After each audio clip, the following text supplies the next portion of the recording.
Welcome back everyone, this is my new Doctor Strange 2 Multiverse of Madness X-Men video. There's a big report that's been circulating about X-Men coming into the MCU, so I'll break it all down. There's a bunch of really cool multiverse Easter eggs, especially given the crazy multiverse crossover stuff we saw just happen in the Spider-Man No Way Home trailer. So if you're new to the channel, be sure to subscribe to get all the videos. It's only going to get crazier and crazier for the rest of this year. But we all just saw the Spider-Man No Way Home trailer a billion times with all the Tobey Maguire Spider-Man and Andrew Garfield Spider-Man movie Easter eggs and Sinister Six villains showing up from the multiverse, or Spider-Verse I guess we should say, because it is a Spider-Man movie. So we already know Marvel's crossing over big movie franchises from other studios in the Sony Spider-Man movies. It shouldn't be any big surprise then that recently several websites reported news that Marvel would be using Doctor Strange 2 Multiverse of Madness to bring some Fox X-Men characters into the MCU proper. Or should we say the Marvel Cinematic Multiverse now. And it's not Deadpool because we already knew that Deadpool was coming to the MCU. They're making Deadpool 3 right now. It's going to be a MCU movie, even though it will be rated R. And Ryan Reynolds just did that big Deadpool and Korg video, which he said had to go through like 10 levels of approvals at Marvel. So it's already kind of canon to the MCU. Any tips on getting into the MCU there, Korg? Have a dream, chase it, lose that dream, just sabotage all sorts of happiness in the pursuit of that dream, climb up to the peaks of that mountain, and when you get to the top, land at the bottom and realize you're never gonna achieve that dream. And at that point, check your emails. Maybe you'll get something from your agent saying, Marvel wants to talk.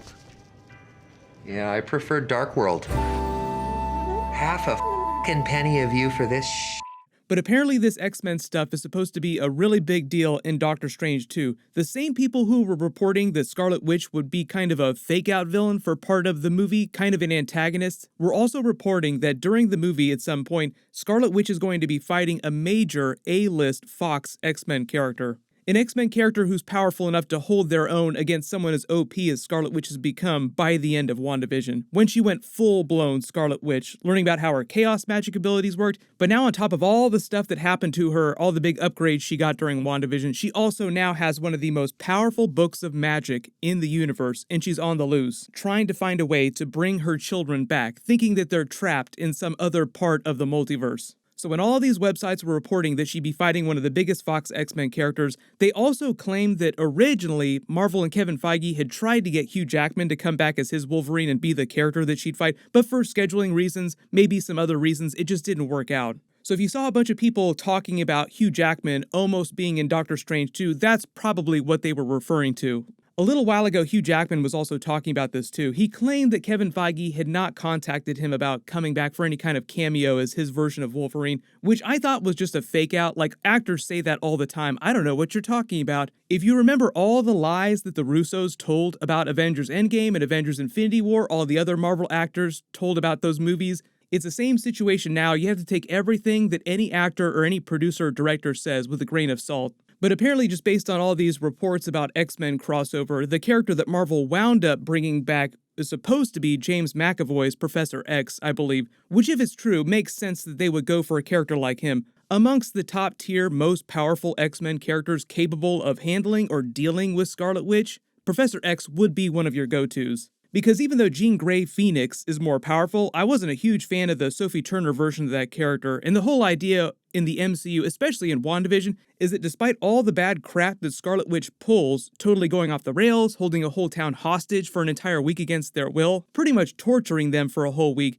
she's not actually supposed to be a villain in the MCU. So if she does wind up being an antagonist for part of the plot of Doctor Strange 2, it's only because she's steamrolling everyone with the Darkhold trying to stop her from trying to find her children and bring them back. Like, the Darkhold is supposed to be so dangerous, there's no way Doctor Strange or the other heroes wouldn't try to stop her, not because they hate her, just for her own good and the sake of the main MCU reality, because theoretically she would mess it up even worse than what Spider-Man and Doctor Strange did to the main MCU reality during Spider-Man No Way Home. You have to imagine Doctor Strange having all these PTSD flashbacks to Spider-Man No Way Home when he learns that she has the Darkhold. Like, oh no, I just went through this with Peter Parker. We can't do this again. And if we're saying that Scarlet Witch is supposed to be one of the most powerful MCU characters right now, just in terms of magic, they claim during WandaVision that she's supposed to be more powerful than the Sorcerer Supreme. So in a magic-on-magic fight, it sounds like Doctor Strange wouldn't be able to overpower her, especially when she has the Darkhold. So how do you fight a character that's that powerful? You use a psychic attack, and that does seem like it's one of Scarlet Witch's trademark weaknesses in the comics, is her psyche. So that's why you would go to someone like Professor X, the most powerful telepath on the planet, or at least in some universes. But if it wasn't clear, the whole stakes for Wanda during the movie were made pretty clear in that WandaVision post-credit scene. It tells you everything you need to know about why she's messing with the multiverse. She's looking for a way to bring her children back. Now, whether or not Billy and Tommy's cries were real or a fake-out plan engineered by the real main villain of the movie remains to be seen. But it does seem like the actors who play Billy and Tommy are actually in Doctor Strange 2 and will appear, so they're going to pay that off.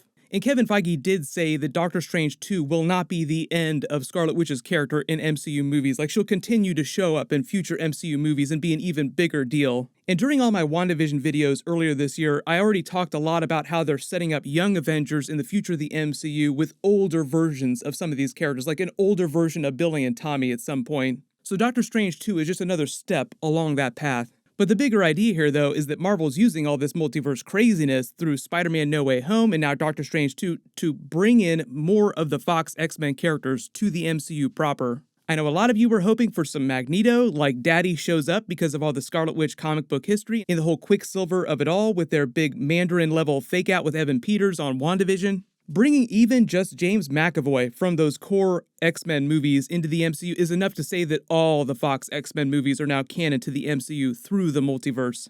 That's why I keep saying that you should also kind of think of the MCU as the Marvel Cinematic Multiverse, where all these other franchises like the Tobey Maguire Spider-Man movies, Andrew Garfield Spider-Man movies, even the Venom movies, the Fox Fantastic Four movies, now the Fox X-Men movies all become canon as alternate universes as part of the larger MCU multiverse. Even though Deadpool was already kind of going to canonize all the Fox X-Men movies in the MCU when he showed up in a new MCU movie, it just seems now like Doctor Strange 2 will beat him to that punch. They kind of did a version of this during X-Men Days of Future Past, but it was a little bit different the way they canonized all the X-Men movies together. During that movie, they crossed over the younger first-class versions of the characters with the original X-Men movie actors, but in that movie, they were just saying that the original movie versions like Patrick Stewart Professor X was the older version of James McAvoy's Professor X, because all the first-class movies took place in the past.